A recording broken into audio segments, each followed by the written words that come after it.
The diagnosis was confirmed at the CDC at about 12:30 on Friday. At that point, we immediately we had a team that contacted the affected and exposed employees. We had a 2:30 meeting with our management downstairs in the auditorium. At that point, we announced the case. It was right after the CDC and the state announced nationally at their press release about the MERS CoV case. We informed them. We put stuff immediately on our intranet. And then since then, we have sent out, all of our employees have a hospital email, and we are sending daily updates by email to keep them informed, and also post that on our internal intranet so they know exactly what's been going on day by day here at the hospital.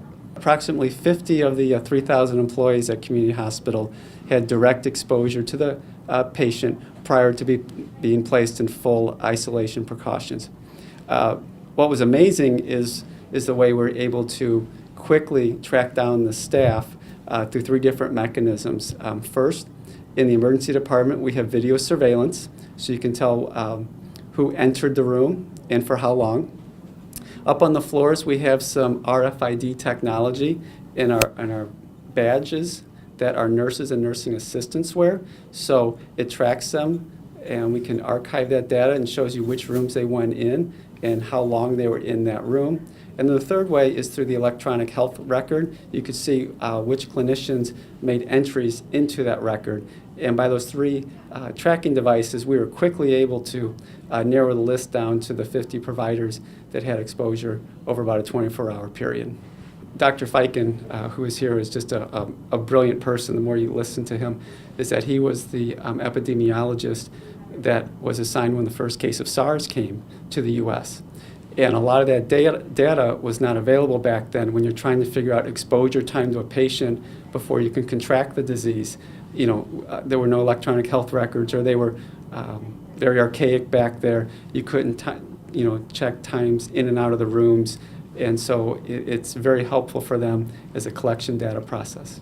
Saturday, we had a pretty high call volume. Sunday, the call volume dropped with questions, concerns, exposure. As more information has been released, Dr. Feiken, who is really the world expert right now, or the U.S. expert on this, talked about the low risk in the community of being just passed person to person. So I think that should alleviate fears.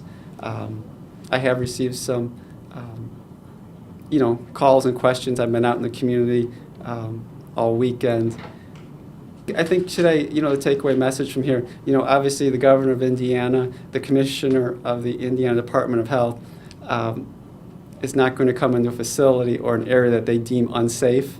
And I think by having them here, myself here, I don't feel at any higher risk than I do on any other day coming to work here at the hospital, that the public should be at ease.